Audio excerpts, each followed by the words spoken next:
মুখটা এরকম প্যাঁচার মতো করে আছিস কেন? কি হয়েছে তোর? দেখ না, আজকে আমার জন্মদিন, মা কিছুই করলো না, পার্টিও দিল না, গিফটও দিল না।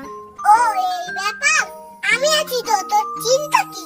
দাদা, তোর জন্য আমি বিরাট বড় গিফট আনছি। শুধু যাওয়ার আসবো, নিশ্চয়ই কোনো বড় গিফট আনবে। এই নে তোর হ্যাপি বার্থডে গিফট। বাবা, এটা সত্যিকারে? হ্যাঁ, এটা সত্যিকারেরই তো। প্রতিদিন জল দিবি, দেখবি পৃথিবীর থেকেও বড় হয়ে গেছে। ফোরন, থ্যাংক ইউ বলো বাবানকে। Thank you Baban. বাবান, তোর মাথায় এত ভালো আইডিয়া আসলো কি করে? আমি তো স্কুল থেকেই শিখেছি।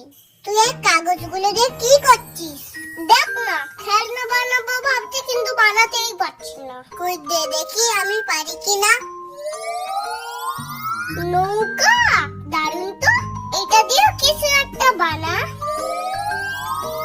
আরে, এটা তো গোলাপ ফুল। তুই কি ফুল চিনিস না? এটা গোলাপ। হ্যাঁ, এটা গোলাপ। এটা আমাদের জাতীয় ফুল, পদ্ম। পদ্ম। এটা দিয়ে কি বানাবি? বল, তুই কোথায় যেতে চাস বল। আমি লন্ডনে যাব, লন্ডনে।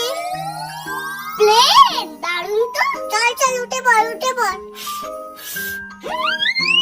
বাবা, তুই কত কিছু পারিস রে। তুই আমার সাথে সবসময় থাকবি, তুইও শিখে যাবি। সত্যি বাবান, তুই এত সুন্দর সুন্দর জিনিস কি করে শিখলে? কেন, আমার স্কুলেই তো সব শেখায়। বাবান, তুই এখানে আর আমি সারা জায়গায় খুঁজছি। চল বাড়ি চল। ও দিদি শোনেন, তা বাবান তো দেখছি ক্লাসে অনেক কিছুই শিখেছে। তাও কোন স্কুলে পড়ে বলুন তো? এই বর্ধমানেরই best English medium preschool Bliss এজে।